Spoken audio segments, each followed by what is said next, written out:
Hi everybody and welcome here onto Lucky Life TV. It's my first time getting this side of the camera for a while because I got a special opportunity today to interview somebody I haven't seen or interviewed for quite some time. It's my man Nick Warren. How are you? I'm very well, thank you. Good stuff. It's a pleasure to be back with you again, Nick. I think the first time we filmed together was back at Carl Cox's 10th anniversary at Space Ibiza. Yeah, of course, that was a while ago now, wasn't it? Wasn't it, mate? I mean, how's your memories from that night? It was quite a special one. Space was always amazing, wasn't it? And, you know, it was... I first played there in the early 90s, and so when it was just the terrace in the daytime and one room at night. So it evolved and it grew and it changed and it's gone. And how do we feel with it gone? How are you filling the void in your life with no more space? I quite like it when their clubs go. I personally think that all great clubs should go. All the best ones have gone. Cream, Twilo, you know, they all have a time in their life when they are the place to be in a city, and you know they shouldn't stay there forever. You know, life changes, new promoters come along, new club owners, new ideas, young people, and it needs to evolve. If things stay the same for too long, it starts to stagnate and be boring. Absolutely, I agree. Look, nothing is forever, No. and it is just a path of change. I remember being outside the Space merchandising shop 2 years ago as they were changing the branding from Space to High, and just really seeing a change of eras that we've been a part of. But also, I think your comment then is a perfect example of how clubbing has changed. Merchandise shops. You know, I'm not. You know, I'm on the fence with all that.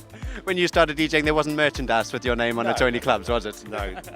And I remember going to see DJs play, and they would be playing vinyl, and they put stickers over the names of the records, so no one knew what they were either. So, It used to be a secret what you were playing, right? Secret, yes. Yeah. Now it's all live streamed and Shazammed possible. Yeah, exactly. Good stuff. Now, as well as working together over at the Carl Cox parties, we've also had our film crews out in Australia covering you and Hernan play at the Electric Gardens festivals. Tell us a bit about your experience out there. It was amazing. It was one of those great festivals. It was the first one that they did. We flew in and went straight from the plane straight to the venue and almost straight on stage. So I think I had 5 minutes to see the festival beforehand. But then I thought it was a real breath of fresh air. It was like a really amazing vibe there. People enjoying incredible music. And, you know, normally in Australia, the festivals, you get a good weather. And it was that day. It was just a great fun day. Absolutely. It was the footage was amazing, and I actually finally for the first time, I normally produce remotely for this year, I actually went out and saw the Sydney Festival, and it's just mammoth. It's a really great festival. So Nick, you're from Bristol. Yes. Quite a bit of talent comes out of Bristol. So what is something in the water? It's something in the water. One of our artists, Trevor O'Neill, eats everything. Yourself, Nick Warren. There's also Massive Attack. There's Portishead, there's all the drum and bass side, there's Ronnie Size. I think it all boils down to the fact that the Bristol is very much a multicultural city, and in the past the club scene wasn't very good.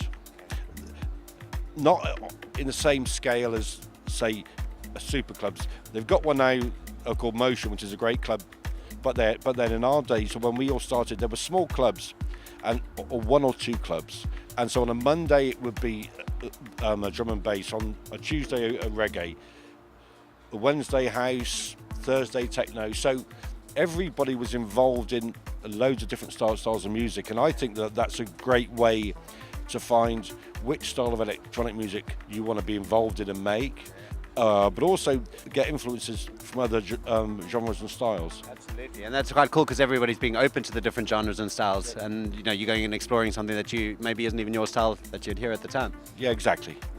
I've noticed something about for myself here in Ibiza, things have become, since I moved here, it becomes very political about which music you're a part of and which sound you're supporting and which artists and nightclub you're supporting. So much to the point that I've gotten, hold on wait, it's gotten a bit too political. We all just used to like dance music and music in the sunshine. Well, it's very, very tribal now. Sort of, you're in my tribe or you're not in my tribe, and if you're not in my tribe, then you're not involved. So it's just stages that this industry goes through, and it'll change again. And I think people will start to want some more eclectic, more varied styles of music in one night. Yeah, Absolutely, indeed. And so tell me, tonight we've got a really nice lineup of artists alongside yourself, Nick. We've got Gustin playing at the moment. How did he come onto the table? We're good friends with him here in Ibiza. Angus is a great older friend of ours, and he became our resident for the Soundgarden events 2 or 3 years ago. So he also comes with me around Europe and warms up for me. He's a good friend, and he's a great DJ, and that's the main thing. He really is, isn't he? He's played a really nice sound for an opening set here tonight. And then afterwards, we've got somebody who I'm really looking forward to meeting and interviewing tonight. It's Garmin Zur. Where did that relationship start? Guy and I are great friends again. It's all down to friendships with the Soundgarden, really. But then also, so we play very similar style of music.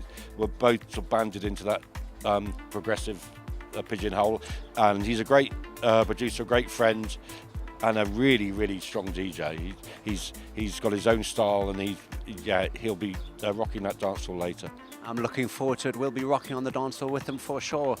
He brought out a track that really got our attention back in 2015, and it has been non-stop a favourite in the Lucky Life Music House. His Epica track with Roy Rosenwald.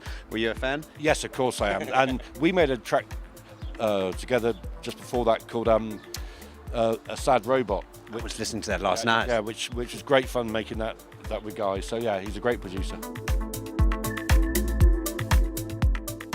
So the night that I first met you, Nick, you were playing also with Hernan Cattaneo. He also played with you back to back in the Australian sets. Yeah. Are we going to see him here this summer? Yes, he's going to be here for our Soundgarden show in July.